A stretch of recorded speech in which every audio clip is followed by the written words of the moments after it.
Hello बच्चों, आज हम लोग क्लास 10 का फिजिक्स स्टडी करेंगे दोस्तों, जिसमें हम लोग स्टडी करने वाले हैं दर्पण सूत्र को। मेरे प्यारे दोस्तों, ये टॉपिक एग्जाम बोर्ड में आपसे 5 मार्क्स का यानी कि 5 मार्क्स पे बच्चों पूछा जाएगा, जिसे आप लोग को पढ़ना मोस्ट इंपोर्टेंट है बच्चों। यदि आप इस टॉपिक को सीख लेते हैं और ये आ जाता है तो आप लोग 5 मार्क्स प्राप्त कर सकते हैं। तो मेरे दोस्तों, हम लोग चलते वीडियो को स्टार्ट करते हैं। आज इस टॉपिक पे डिस्कशन करते हैं कि इसे किस प्रकार एक इजी तरीके से, एक इजी वे में हम लोग सिद्ध कर सकते हैं। तो दोस्तों जल्दी वीडियो को स्टार्ट करते हैं। इसका सबसे पहले फिगर को हम लोग देखते हैं। मेरे दोस्तों यहाँ पे देखिएगा, आप लोग समझ चुके होंगे और चैप्टर स्टडी किए होंगे कि अवतल दर्पण क्या है, और अवतल दर्पण में हम लोग दर्पण सूत्र को यहाँ पे सिद्ध करने वाले। ओके बच्चों, देखिएगा मैं यहाँ पे सबसे पहले यहाँ पे लिखता हूं इसके फिगर को। देखिए फिर बच्चों, इसके फिगर किस प्रकार बनेगा, ठीक है ना। अवतल दर्पण के ये आपका मैंने एक दर्पण लिया और एक भाग को हम लोग इस प्रकार क्या करेंगे, इसको रंजित करेंगे। फिर बच्चों इसको मैंने इस प्रकार रंग दिया, और आप लोग को पता हुआ ना कि ये रंजित भाग को यानी कि रंगा भाग को हम लोग क्या बोलते हैं, रंगा भाग को हम लोग क्या बोलते हैं, इसको हम लोग पहले बच्चों इसको बोलते हैं अपवर्तक सतह। यानी कि ये वाला सतह को हम लोग एक नाम देते हैं अपवर्तक सतह।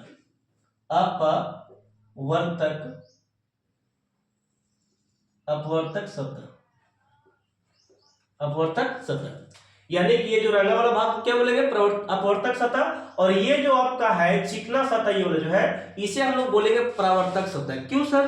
क्योंकि इससे हम लोग प्रकाश का प्रवर्तन कराएंगे, तो ये वाला सतह को हम लोग परावर्तक सतह बोलेंगे, और इससे प्रकाश का प्रवर्तन नहीं कराएंगे, इसलिए इसे हम लोग क्या बोलेंगे, अपवर्तक सतह। ओके, चलिए आगे बच्चों हम लोग यहाँ पे चलते हैं। यहाँ पे मैंने इस प्रकार एक लाइन क्रिएट किया, और इस लाइन को हम लोग यहाँ पे मिड पॉइंट पे रखते हैं। तो ये वाला पॉइंट जो आपका है यहाँ पे, इसको बच्चों हम लोग बोलते हैं पोल। क्या बोलते हैं? पोल बोलते हैं इंग्लिश में। लेकिन फिर बच्चों हम लोग इसे ध्रुव भी कहते हैं। क्या बच्चों, इसे क्या बोलते हैं? ध्रुव भी इसे कहा जाता है। ध्रुव यानी कि पोल, ठीक है। चलिए अब इस दर्पण का नाम हम लोग देते हैं, मान लेते हैं इस दर्पण का नाम एम और क्या है, एम डैश है। इस दर्पण का नाम क्या हो गया, एम और एम डैश है। फिर बच्चों नेक्स्ट में दोस्तों यहाँ पे ध्यान दो, मैं यहाँ पे कुछ नाम को तो यहाँ पे डिनोट करता हूँ सबसे पहले मैं आपको सिखाने के लिए। देखिएगा मैंने यहाँ पे एक पॉइंट लिया जिसको हम लोग लिखते हैं फोकस, यानी कि एफ, ठीक है। फोकस हो गया, और ये पे बच्चों इतना ही डिस्टेंस पे हमने एक और नाम लिया जिसको हम लोग सेंटर कहते हैं, यानी कि वक्ता त्रिज्या। वक्ता केंद्र इसको बोलते हैं, ये आपका वक्ता त्रिज्या में आएगा, ठीक है ना। यहाँ से यहाँ दूरी क्या होगा, वक्ता त्रिज्या, यानी कि आप से डिनोट इसे करते हैं। चलिए अब यहाँ पे बच्चों थोड़ा सा और दूरी पर चले बात करें, तो ये आपका P और F के बीच की दूरी को फोकस दूरी करते हैं, यानी कि छोटा F कहते हैं हम लोग, आप लोग को पता होगा। तो यहां से यहां तक दूरी बात करते हैं, तो ये आपका छोटा f यानी कि स्मॉल f की दूरी है। किसका है? स्मॉल f की दूरी है फिर बच्चों, ओके। और C से P के बीच की दूरी को हम लोग यहाँ पे C से P के बीच की दूरी को हम लोग R बोलते हैं, यानी कि R/2f जो होता है, आप ऐसे भी लिख सकते हैं, कोई दिक्कत नहीं है, ठीक है। R/2f लिखे या R लिखिए, ओके बच्चों। चलिए ये बात तो समझ में आया कि सर जी हम लोग F से P के बीच की दूरी को फोकस दूरी कहते हैं, यानी कि छोटा f कहते हैं, और C और P के बीच की दूरी को वक्र त्रिज्या यानी कि R से डिनोट किया जाता है। ओके बच्चों, आगे चलते हैं थोड़ा सा यहाँ पे कि हम लोग वस्तु को इसमें रखते हैं। तो बच्चों वस्तु को हम लोग रखते हैं और किस प्रकार से आरेख खिंचाएगा इसमें और प्रतिबिंब कैसे बनेगा वो मैं आपको सिखा देता हूँ। देखिएगा मैंने यहाँ पे एक ऑब्जेक्ट लिया और उस ऑब्जेक्ट को इस दर्पण के सामने मैंने क्या किया, रख दिया। इस ऑब्जेक्ट को मैंने नाम दिया, ठीक है। ये वस्तु आपका है, तो ये वस्तु का नाम भी हम लोग बच्चे देंगे अभी फिलहाल में। तो अभी मैंने यहाँ पे एक लाइन यहाँ पे वस्तु रखा, और वस्तु से यहाँ से प्रकाश इस प्रकार दर्पण पर मैंने मारा। किसके समांतर मैंने मारा? मुख अक्ष के समांतर। ये वाला जो लाइन आपका है नीचे वाला जो ये सीपी जो ये वाला है, ये आपका मुख अक्ष है, प्रधान अक्ष के समांतर मैंने एक लाइन को क्रिएट किया, आरेख खींचा, ठीक है। और जब भी प्रकाश के बोल सकते हैं आपतित होती है दर्पण की दिशा में, तो ये फोकस से होके गुजरती है। किससे गुजरती है? फोकस से। फिर बच्चों ये फोकस से होके गुजरती है मेरे बच्चों, ठीक है। फोकस से होके ये गुजरती है। आगे बढ़े थोड़ा सा, चलिए तो ये हो गया बात ही पे बच्चे। अब यहाँ पे देखते हैं, जब भी हम लोग को प्रतिबिंब प्राप्त करना होता है तो दो किरणों की आरेखों की जरूरत पड़ती है, दो किरण की जरूरत पड़ती है। तो मेरे बच्चों यहाँ पे ध्यान दो, मैंने यहाँ पे एक किरण तो ले लिया इस प्रकार, जो कि ये किससे जा रहा है, ये आपका जा रहा है मेरे बच्चों, ये आपका फोकस से होके जा रहा है, इस वाले पॉइंट से होके जा रहा है, ठीक है ना। एक किरण हम लोग और लेते हैं वक्रता केंद्र से, और जब वक्रता केंद्र से हम लोग किरण लेते हैं मेरे बच्चे, तो ये क्या करता है, ये क्या करता है बच्चों, यहां से टकराए इस प्रकार, तो ये टकरा के फिर पुनः उसी दिशा में क्या हुआ, परावर्तित हो गया, यानी कि ये लौट गया उसी दिशा में, ये क्या हो गया, उसी दिशा में क्या हो गया, लौट हो गया। ओके, तो ये आपका जो किरण था सी पर जब भी आपतित होती है किरण, मैंने सिखाया आप लोगों को कि सी पर जब भी आपतित किरण होता है तो उसी दिशा में क्या होता है, परिवर्तित होता है, यानी कि लौट जाता है उसी दिशा में, उसी दिशा में क्या होगा, लौटा, यहां से आया और इस प्रकार क्या हो गया, लौट गया। ये सी का नियम है, वक्रता केंद्र की नियम है, किसी की दिशा में जब भी आपतित किरण आएगा तो वापस लौट जाएगा। ओके, अब मेरे बच्चों प्रतिबिंब की बात करते हैं। ये तो आपका वस्तु हो गया जिसको नाम देते हैं हम लोग ए, और ये मेरे बच्चों ये आपका हो गया बी। ओके, अब यहाँ पे प्रतिबिंब देखिए कहां पे बन रहा है, तो यहाँ पे मेरे बच्चों ये प्रतिबिंब आपका यहाँ पे बन रहा है, ये आपका प्रतिबिंब है जिसको नाम दीजिए आप ए डैश, और ये आपका बी डैश कर बच्चों। ओके, यहां तक आपको समझ में आया, प्रतिबिंब क्या हो गया, ए डैश और बी डैश। अब सवाल ये उठता है कि सर जी आपने सिखाया एफ और वक्र त्रिज्या के बारे में, थोड़ा सा प्रतिबिंब के बारे में देख लेते हैं। तो ध्रुव से यहाँ पे, ध्रुव से यहाँ की दूरी जो है, यानी कि प्रतिबिंब की दूरी, उसको हम लोग ध्रुव के इस दिशा में रखेंगे यहाँ पे से, यानी कि यहां से लेकर यहां तक बच्चों ये आपका प्रतिबिंब है जिसे हम लोग भी द्वारा डिनोट करते हैं। भी द्वारा क्या करेंगे, डिनोट, प्रतिबिंब किसके द्वारा, भी द्वारा। और वस्तु जो ये आपका है इसको हम लोग यहां से फिर बच्चों, यहां से मैं लिखता हूं u, क्या मैंने लिखा, u, ठीक है। तो इतना आप लोगों को समझ में आया, यहां तक मैंने क्या बोला, चित्र को पारना इजीली था, मैंने आपको पार कर दिखा दिया। एक और बच्चे कहता है कि यदि जो आप लोग यदि आप लोग ये फार्मूला सिद्ध किए हैं, मेरे वीडियो में देखे हैं, r बराबर 2f, r बराबर 2f, ये मैंने फार्मूला दोनों में सिद्ध किया है, अवतल में और उत्तल दर्पण में दोनों सिद्ध करके रखा है। उसमें मैंने एक बात बताया था, कि ये वाला जो लाइन है, ये वाला जो लाइन है, ये वाला जो है आपका, एक समय में यहाँ घिसका के कर दिया जाए, ये वाला लाइन को यहाँ पे ला दिया जाए, फिर यहाँ पे लाए, फिर यहाँ लाए, फिर यहाँ लाए, तो पता चलता है कि ये वाला लाइन आपस में क्या होता है, बराबर होता है। यानी कि ये वाला किसके नजदीक लाया जाए तब ये वाला आपस में क्या होता है, बराबर होता है।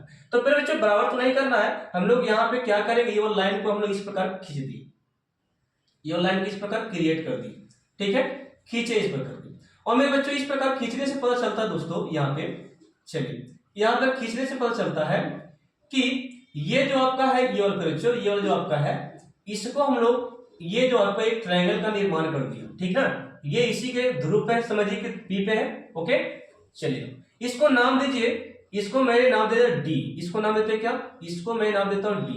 ओके, इसे मैंने नाम दिया डी पे बच्चों, और एम डैश क्या हो गया आपका, हो गया, ठीक है। तो ये ए बी सी डी, और इसको मैं नाम देता हूं ई, और ये आपका हो गया डी, ठीक है, इतना। अब ट्रायंगल की बात करते हैं, तो ट्रायंगल क्या है आप जरा देख सकते हैं। ट्रायंगल देखिएगा, एक ट्रायंगल ये वाला है आपका, ओके बच्चे, दूसरा ट्रायंगल यहाँ पे ये वाला समरूप इसके समरूप होगा, ठीक है ना। देख लिया ट्रायंगल 1 2 3 4, ये दोनों को समरूप एक साथ करेंगे क्योंकि इसका शीर्ष कोण एक दूसरे से मिलता है, इसको एक दूसरे से समरूप करेंगे क्योंकि इसका देखिए एक कोण शीर्ष कोण एक दूसरे से मिल रहा है, ठीक ना। इसका कोण अब इसका कोण देखिए दोनों का मिल रहा है, इसका कोण इसका कोण मिल रहा है, तो ये हम लोग इसके समरूप करेंगे, ये वाला को इसके समरूप करने वाले। अब समरूप का नियम है कि उसकी संगत भुजा क्या होती है, अनुपातिक होती है। संगत भुजा क्या होती है, अनुपातिक। जैसे कि आप लोग ज्योमेट्री पढ़े होंगे बच्चों, ज्योमेट्री में बताया गया है कि थ्योरम में कि संगत भुजा अनुपातिक होती है, ये आपका नियम है, और संगत कोण बराबर होती है, ये आपका सिखाया गया थेल्स थ्योरम में, आप लोग जाकर देख सकते हैं, ठीक ना। चलिए, तो थेल्स के नियम जाकर देखिए, थेल्स प्रमेय से, और थेल्स प्रमेय का विलोम जो थ्योरम है वो आप लोग जाकर देख सकते हैं, मैंने अपलोड करके रखा है, थेल्स का प्रमेय मैंने अपलोड करके रखा, लाइव क्लासेस में अपलोड किया हुआ है, ठीक है। चलिए, तो बच्चों हम थोड़ा सा चलते हैं ये ट्रायंगल में, यहाँ पे ये ट्रायंगल में चलते हैं, ये दोनों ट्रायंगल में। तो फिर बच्चों थोड़ा सा ध्यान दो, मैं बातों तो बता दिया आपको, लेकिन एक बात आप लोग को सीखना पड़ेगा यहाँ पे कि sir ji A B C, और एक और ट्रायंगल में लेता हूं इस प्रकार डी ई, और फिर बच्चों ये आपका एफ था, ठीक है। चलिए अब यहाँ पर थोड़ा सा ध्यान दो कि अनुपाती कैसे लिखा जाता है वो जरा देखिए। मैं अनुपात में लिखने के लिए केवल सिखा रहा हूं, ठीक है। ए बी बटा डी ई, यानी कि यहां पे लिख सकते हैं ए बी बटा में काची डी। ओके, ये वाले इसके अनुपात में, ये वाले बच्चे इसके अनुपात में लिख सकते हैं आप, यानी कि आप लिख सकते हैं बी सी बटा ई एफ, ठीक है। और ए सी बट्टा में जाएगा डीएफ, यानी कि एसी अनुपात बच्चे ये हो गया आपका डीएफ। ये थेल्स प्रमेय का एक सिद्ध किया हुआ कथन है जिसमें आप लोग जाकर देख सकते हो प्रमेय को, ठीक ना। चलिए, तो संगत भुजा क्या होती है बच्चे, अनुपातिक होती है और संगत कोण बराबर होती है। ये वाला कोण इसके बराबर, ये वाला कोण इसके बराबर बच्चे, और ये वाला कोण होता है आपका इसके बराबर, ठीक है। तो संगत कोण भी बराबर होते हैं। चलिए, अनुपातिक करने के लिए सीख गए आप। यहाँ पे थोड़ा सा आ जाइए, ये वाला टॉपिक है, इसमें ट्रायंगल हम लोग समरूप करने वाले, ये वाला को ये वाला समरूप करेंगे। तो लिखिए बच्चों यहाँ पे त्रिभुज ए बी और सी, ए बी सी है मेरे दोस्तों, ए बी सी है। और त्रिभुज देखिए ए डैश बी डैश सी, यानी कि समरूप वाला साइन देंगे इस प्रकार, ये समरूप का साइन है। त्रिभुज ए डैश और बच्चों बी डैश और ये सी, इसमें चल दिए यानी कि समरूप है। तो अब इसमें पर बच्चों समरूप जब हो जाता है, त्रिभुज जब समरूप हो ही जाता है तो उसके संगत भुजा अनुपातिक कर सकते हैं। देखिएगा, तो ये वाला लंब के बट्टे में लिखेंगे, यानी फिर बच्चों हम लोग लिख सकते हैं यहाँ पे ए बी बट्टा में ए डैश बी डैश, लिखेंगे ए डैश और बी डैश। ओके बच्चों, इसी प्रकार आधार वाला देखिए, ये आधार यहां से यहां तक है ट्रायंगल का, तो मैंने लिखा बी सी बट्टा बी डैश सी, ये वाला इसके बट्टा में जाएगा, ठीक ना। चलिए, तो मैंने लिखा है जो बी डैश और ये आपका सी। ओके दोस्तों, एक काम और थोड़ा सा करेंगे, मैं यहाँ पे सिखाता हूँ एक काम और थोड़ा सा आप लोग को, कि पर बच्चों मैंने यहाँ पे एक बात मैं आपको सिखाना चाहता हूं कि बीसी आप लोग को दिख रहा है, बीसी यहाँ पे देखिए, बीसी यहां से लेके यहाँ पे जो ये वाला बीसी आपका है, ठीक है। तो बीसी है, क्यों ना मैं ये लाइन को थोड़ा सा पूरा दिखा दूं, बी और पी को देखिएगा, उससे बी और पी को देखे, तो मैं इसे यहां पे निकाल देता हूं बच्चे, बी और पी को देख लीजिए, ठीक है। यहां से लेकर यहां तक मैंने बीपी को लाइन निकाल दिया। एक और है जो यहाँ पे सी बिंदु है, इसी से काम हम लोग को करना है, इसलिए मैं बोल रहा हूं यहाँ पे बीचों में क्या दिया, बीच में यहाँ पे सी दिया। अब मेरे दोस्तों थोड़ा सा ध्यान दो, मैं क्या करता हूं कि बीसी मुझे लिखना है बच्चे, बीसी मुझे क्या करना है, लिखना है, बीसी को डिनोट करना है। तो बच्चों थोड़ा सा ध्यान दो कि क्यों ना ये बड़ा में से ये यानी कि पीबी में से पीबी में से फिर बच्चों पीबी में से ये छोटा वाला को काट के हटा दे तो बचेगा कौन वाला, ये वाला भाग बचेगा। यानी फिर बच्चों हमको बीसी अगर निकालना है, क्या निकालना है, बीसी निकालना है, तो बड़ा में से ये वाला को घटा दीजिए तो ये निकल जाएगा। जैसे कि मान लेते हैं कि बड़ा आपका कितना है, 100 है, और ये वाला दिया है कितना, ये मान लेते हैं 70 है, और आपको ये निकालने के लिए बोले, तो बीसी निकालने के लिए बोले तो क्या कीजिएगा कि बीपी में से, बीपी अब पीबी में से लिखिए, बीपी में से फिर बच्चों बीपी में से पीसी को घटा दो, यानी कि सीपी को घटा दो, तो कितना बचेगा बीसी, तो 100 में से सर जी 100 ये वाला पूरा हो गया और ये वाला आपका 70 हो गया, तो बताओ कितना घटा के आ गया, 30। यानी कि इसको लिखने के लिए बच्चों बीसी को लिखने के लिए बड़ा में से ये वाला को घटाया जाता है। ओके, बात समझे। तो यहाँ पर वही बच्चे कि मैं बीसी को लिखना चाहता हूं, तो क्यों ना ये बड़ा में से ये वाला सीपी को घटा दिया जाए। ओके, वही मैंने बोला कि ये बड़ा में से ये वाला भाग को घटा दे तो ये वाला भाग बचेगा। वही यहाँ पे बात है कि ये वाला जो बड़ा वाला भाग है इसको मैं यहाँ पे क्या करता हूँ, ये सीपी यहाँ से घटा देता हूँ बड़ा में से, तो ये वाला भाग बचेगा। यानी कि इसको लिखने के लिए पर बच्चों, इसको लिखने के लिए मैं आपको लिखता हूँ कि सर जी बीपी में से आप क्या कीजिए, सीपी को घटा दीजिए, बीपी बड़ा में से ये वाला सीपी को काट के हटा दीजिए, ये वाला भाग बच जाएगा। तो उसी प्रकार मैंने लिखा। चलिए, कोई दिक्कत है, बीसी को लिखने के लिए बड़ा में से छोटा को हटाए तो ये वाला बच गया। समझ में आ गया बात। चलिए, अगला स्टेप में बच्चों नीचे भी सेम टू सेम हम लोग को करना है। देखिएगा, अब बात है यहां से लेकर यहां तक, ठीक है, यहां से बात यहां तक चली गई। तो यहां पे क्या है बच्चों, देखिएगा कि सीपी में से इस बार हमको बी डैश सी लिखना है, बी डैश सी ये वाला भाग को लिखना है, ये वाला भाग को बीसी डैश सी को लिखना है। ये वाला भूल जाइए, यहाँ स्किप कीजिए, इतना भी बात करना हमको, ठीक है। तो BC डैश C में हमको ये वाला लिखना भाग को, तो क्यों ना कि CP में से इस बार ये वाला भाग को काट दिया जाए, यानी कि मैं यहां से लेकर यहां तक लिखने वाला हूं। देखिएगा मैंने लिखा फिर बच्चों C, और यहां से देखिए ये वाला आपका P है, C से P ये वाला हो गया। अब इसको यहाँ पे एक और नाम है B डैश, क्या है B डैश। ओके बच्चों, अब आपको लिखना ये वाला निकालना, ये वाला भाग को निकालना, ठीक है ना, ये वाला भाग को निकालना। तो कैसे बताओ, अभी तो मैंने सिखाया, अभी मैंने सिखाया कि टोटल बड़ा में से ये वाला भाग को घटा दीजिए तो ये वाला भाग नहीं बचेगा, बचेगा। तो उसी प्रकार बच्चों यहाँ पे लिखेगा B डैश C बड़ा में से यानी कि CP में से घटा दीजिए PB डैश, PB डैश, ठीक ना, क्या मैंने बोला PB डैश। इस प्रकार यानी कि बड़ा में से हम लोग किसको घटाएंगे, ये वाला भाग को घटाएंगे तो ये वाला भाग हमारा बच जाएगा। ओके, तो लिखिए फिर बच्चों ये वाला बात को यहाँ पे कि सर जी इसको लिखने के लिए आप ऐसे लिख सकते हैं, यानी कि CP माइनस आप लिख सकते हैं P और B डैश। इसको समीकरण आप क्या मान लीजिए, फर्स्ट मान लीजिए, ठीक है, ये आपका फर्स्ट हो गया। नेक्स्ट में दोस्तों अगला स्टेप में इसी प्रकार लिखेंगे हम लोग, इसी प्रकार पे बच्चों यहां पे लिखते हैं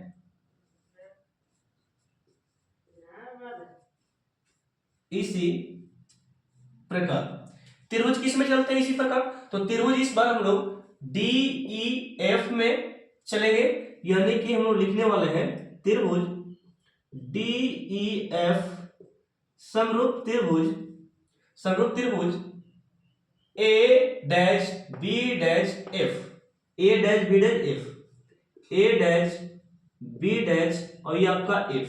चलिए इस बार ये ट्रायंगल में दोनों में चले, ये वाला बड़ा फिर ये वाला छोटा, ठीक है ना। चलिए अगला स्टेप में बच्चों यहाँ पे ध्यान दो कि ये हाइट के अनुपात में लिखाएगा, आप लोगों को पता है।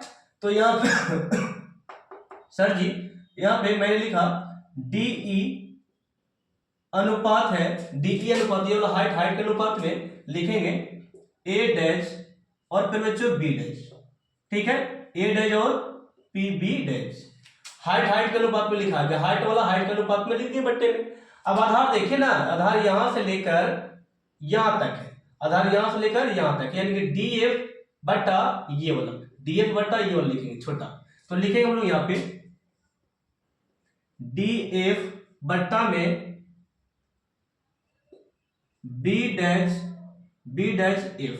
ओके, अगले स्टेप पे बच्चों मैं यहां पे लिखता हूं, देखिएगा इसको मैं जैसे था वैसी रहने देता हूं, DE बटा, DE को थोड़ा चेंज करते बच्चे, DE को थोड़ा चेंज कर रहा हूं, देखिएगा DE को देखे जरा इसके बराबर है कि नहीं, AB के बराबर ये वाला है, तो बिल्कुल बच्चे AB के बराबर देखो ये वाला भाग है, तो मैं इसको AB में चेंज कर देता हूं, AB बट्टे में A डैश और यहाँ पे B डैश।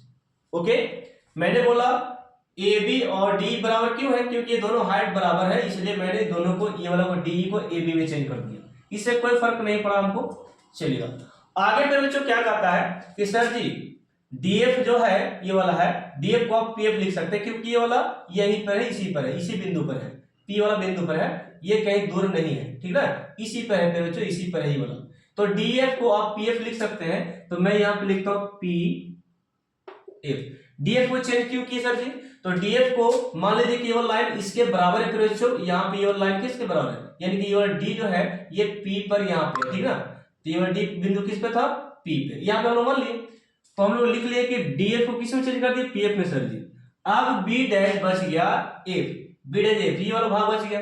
अब क्या करेंगे, B डैश P में से ये वाला भाग को काट दिए तो ये वाला भाग बचेगा, यानी कि हम लोग यहाँ पे लिखेंगे B dash P, B dash P ये वाला बड़ा वाला भाग, उसमें से PF को घटाते हैं, PF को फिर से घटा देते हैं। देखिए मैंने लिखा दोस्तों इस प्रकार लिखा कि ये वाला भाग में से ये वाला भाग में से बच्चों ये वाला भाग को हम घटा दिए तो बच गया मेरा ये वाला भाग, ठीक है ना। तो हम लोग इसको मान लेंगे समीकरण क्या, तो ये समीकरण आपका सेकंड था, समीकरण क्या था, समीकरण सेकंड था। अब हम लोग चलते हैं चिन्ह परिपाटी से, चिन्ह परिपाटी से। ओके बच्चे, चिन्ह परिपाटी से चलते हैं। तो देखिएगा चिन्ह परिपाटी से क्या होता है कि सर जी ये अवतल दर्पण इस तरफ सर जो दूरी होती है क्या होती है, पॉजिटिव होती है, धनात्मक होती है, और इस तरफ रहेगा तो क्या होता है, ऋणात्मक होता है। अवतल दर्पण की बात है। P से F की दूरी को बता दो क्या होता है, तो फोकस दूरी यानी कि F, यानी कि हम लोग लिखेंगे सर जी PF को हम लोग PF को फोकस दूरी हम लोग बोल सकते हैं। P और F के बीच की दूरी को फोकस दूरी कहा जाता है। चलिए तो फोकस दूरी लिख दिए। और P से लेके B डैश तक यानी कि B डैश P है बच्चों, B डैश P है, तो ये आपका जो है V यानी कि आपका है आपका प्रतिबिंब की दूरी यानी कि V आपका है, ठीक है। यहां से लेकर यहां तक CP यानी कि वक्रता त्रिज्या यानी कि 2F है बच्चों, कितना 2F, यानी कि हम लिख सकते हैं CP लिखा है, CP, हाँ CP है बच्चों, CP लिखता है। CP कह रहा है कि यहां से लेकर यहां तक, यहां से यहां दूरी तक है, ये आपका 2F है, R1 2F है, हम लिखेंगे 2F। एक और मान हम लिखेंगे BP लिखो या PB लिखो, BP शायद लिखा होगा, BP लिखा, तो BP यहां से लेकर यहां तक कितना है, तो ये U है आपका, तो हम लिखेंगे BP बराबर आपका हो गया U, क्या हो गया U बच्चे। अगले स्टेप में चलते हैं, लिखेंगे पे बच्चों अब हो गया। अब क्या लिखेंगे, तो लिखेंगे समीकरण यहां पे देखिए, अब समीकरण फर्स्ट एवं सेकंड को बराबर करने पर लिख लीजिएगा, ठीक है ना। समीकरण फर्स्ट को और सेकंड को बराबर करने पर, देखिएगा बराबर क्यों होता है बच्चे, देखिएगा थोड़ा सा गौर से कि LHS वाला साइड देखो ना, ये वाला साइड LHS वाला साइड और ये वाला साइड बराबर है, तो RHS को हम लोग बराबर कर सकते हैं, ये नियम है, ठीक है ना। LHS वाला साइड अगर बराबर होगा तो RHS वाला साइड को हम लोग क्या कर सकते हैं, बराबर कर सकते हैं। तो सर जी ये वाला साइड अपरूपी को अपने आप बराबर है, पहले कर चुके हैं, तो ये वाला साइड हम लोग बराबर कर सकते हैं, यानी कि लिखेंगे फिर बच्चे यहाँ पे BP माइनस CP और बट्टा में CP minus PB dash, okay बराबर है बच्चों। यहां पे ये वाला है PF यानी कि आपका है B डैश P माइनस में PF है, ठीक है, बराबर कर दी। कैसे बराबर हुआ सर, फिर से मैं रिपीट करता हूं, तो बराबर करने का तरीका है मेरे बच्चों कि ये वाला भाग LHS दोनों बराबर था, इसलिए हम लोग RHS वाला भाग को क्या कर दिए, बराबर। ये आप लोग ट्रिग्नोमेट्री में पढ़े हुए कि सर जी LHS बराबर होता है तो RHS भी क्या होता है, बराबर। LHS और RHS क्या करना रहता है, बराबर करना रहता है उसमें, ठीक है, त्रिकोणमिति में प्रूफ करें और सीखे होंगे ना। तो वही बच्चे जब LHS बराबर होती है तो RHS को बराबर कर सकते हैं। अब यहां से चलते थोड़ा सा यहां से, तो फिर बच्चे यहां से क्या बताता है वो जरा देख लीजिए, वो ये बताता है कि आप अब हम लोग यहां से क्या करेंगे, तो मान को रखेंगे, फिर बच्चों मान को रखेंगे, देखिएगा BP कितना है, तो BP आपका U है, तो हम लोग यहाँ पे बच्चों यहाँ पे रखेंगे, ये आपका U हो गया। और CP की बात करते हैं दोस्तों, तो CP आपका यहाँ पे CP 2F है, तो हम लोग यहाँ पे लिखेंगे 2F, बट्टे में लगा दो, तो बट्टे में फिर बच्चों बट्टे में आपका कितना है, तो फिर आपका CP मांग रहा है, तो CP कितना है, CP आपका 2F बच्चों, तो हम लोग लिखेंगे यहाँ पे 2F माइनस PB डैश, यानी कि आपको उल्टा उलट के लिखा है, इसको सीधा करके लिख सकते हैं आप लोग B डैश P, ऐसे लिखिए चाहे वैसे लिखिए, इसका मान कितना V, तो हम लोग यहाँ पे लिखेंगे V बच्चों। और नेक्स्ट स्टेप में PF की वैल्यू देखें, तो PF का वैल्यू यहाँ पे F है, तो हम लोग यहाँ पे F लिखेंगे। अगले स्टेप में ये और BP का वैल्यू B डैश P का वैल्यू जो है ये आपका V है, और PF का वैल्यू जो है आपका F है। अगले स्टेप में देखो यहाँ पे थोड़ा सा क्या होगा कि सर जी यहाँ पे हम लोग गुना कर सकते हैं, तो बिल्कुल बच्चे गुना कर सकते हैं। देखिए मैं गुना करके बताता हूं, ये वाला इसमें गुना करते हैं, पहले ये दोनों को U में गुना कर लेते हैं बच्चों, करिए गुना, पहले ये दोनों को मैं किस में गुना करने वाला हूं, U में, तो U में V से करेंगे तो ये आपका U भी हो गया, और U में F से करेंगे तो माइनस FU। मैंने क्या बोला कि मैंने ये वाला दोनों को इसमें पहले गुना कर रहे हैं, U में V से किए UV, और फिर F को U में किए FU। अभी इसका काम हुआ, इसका काम बाकी है अभी।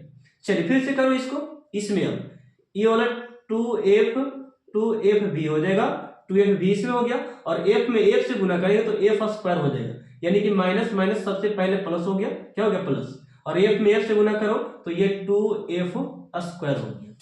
ओके चलिए अगला स्टेप है बच्चों, यहाँ पे ये वाला इसमें गुना कीजिएगा तो ये आपका आएगा 2f स्क्वायर, और फिर बच्चों 2f स्क्वायर हो गया और v में f से करो तो ये माइनस एफ भी हो गया, एफ भी। फिर से मैं बताता हूं, f में f से किए f स्क्वायर, 2 बगल में था तो बगल में लिख दिए, और f में v से कीजिएगा तो f भी हो गया। अब यहाँ पे काटने की बारी आता है तो जो कटेगा उसको काट सकते हैं। कहा जाता है फिर बच्चों यहाँ पे कि एलएचएस में और एचएस में यदि चिन्ह बराबर हो और अंक बराबर हो या अक्षर बराबर हो तो उसे काट सकते हैं। मैंने क्या बोला, मैंने ये बोला फिर बच्चों कि यदि एलएचएस में और आरएचएस में बच्चों चिन्ह सेम हो, समान हो और अंक बराबर हो या अक्षर बराबर हो तब उसे काट सकते हैं। तो देख लो ऐसा कौन स्थिति है, बराबर किस तरफ बराबर किस तरफ, देख लो कौन ऐसा है, बताइए थोड़ा सा। तो मुझे एक ही पर्सन दिख रहा है यहाँ पे कि सर जी यहाँ पे 2f स्क्वायर है, यहाँ भी 2f स्क्वायर है, दोनों का चिन्ह यहाँ प्लस है तो यहाँ भी प्लस है, तो इसको आप काट सकते हैं बच्चों, इसको काट सकते हैं। इसलिए मैंने बोला कि एलएचएस और आरएचएस में चेक करके देखिए कि वहां पे चिन्ह बराबर होना चाहिए और आपको चिन्ह समान होना चाहिए और अंक और अक्षर बराबर होना चाहिए। तो एफ स्क्वायर से मिल रहा था, 2 से मिल रहा था, चिन्ह से मिल रहा था, इसलिए काट सकते हैं। ओके चलिए अगला स्टेप पे बच्चों मैं बताता हूं कि यहाँ पे हम लोग लिखेंगे बच्चों, मैंने लिखा यू भी और यहाँ पे माइनस एफ यू है बच्चों, और ये माइनस 2f भी और ये माइनस में है तो इस तरफ आके यहाँ पे प्लस होगा एफ भी और बराबर में कितना बच्चों 0। बात समझ गए, ये माइनस में था तो आरएचएस में यहाँ पे एलएचएस में आया तो क्या हो गया प्लस हो गया। अगले स्टेप में मेरे बच्चों, अगले स्टेप में यहाँ पे देखेगा कि सर जी यू भी यहाँ पे रहने दिए और यहाँ पे एफ यू हम लोग रहने दिए और 2 में से 1 घटा दो, ये दोनों एक जाति का है बच्चों, एक जाति का एफ भी यहाँ पे है, एफ भी यहाँ पर भी है, तो 2f में से 1f को घटाएगा तो यहाँ पे केवल आ जाएगा एफ भी आ जाएगा और यहाँ पे बराबर कितना बच गया 0।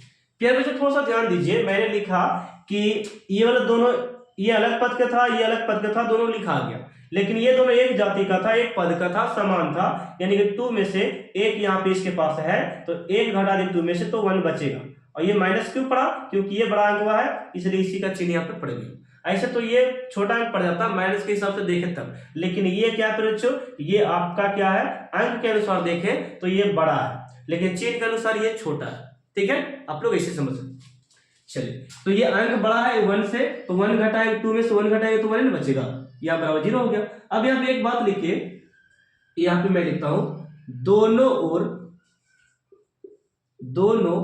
ओर बच्चे, दोनों ओर 2f uvf से 2uvf से 2 से नहीं uvf से लिखते हैं, uvf से भाग देने पर, मैंने क्या लिखा, दोनों ओर uvf से भाग देने पर, इस ओर भी उस ओर भी, कोई फर्क नहीं पड़ेगा बच्चों, कोई फर्क नहीं पड़ेगा इससे भाग देने से, लेकिन काम को आगे जारी रखने के लिए हम लोग भाग देंगे। ठीक ना, चलिए तो इस ये 2f से भाग दो यहाँ पे सभी में, तो यहाँ पे ऊपर में u भी है बच्चों, इसमें हम लोग भाग लगाने वाले हैं कितना से, uvf से, माइनस के माइनस लिखा और fu का fu, यहाँ पे देखो uvf से इसमें भी भाग देंगे, uvf fv में भाग देंगे हम लोग uvf, और बराबर में क्या बच्चों, तो बराबर बच्चों यहाँ पे आपका 0 बचा है, तो 0 में बच्चों uvf से भाग दीजिए। ठीक है, uvf से भाग।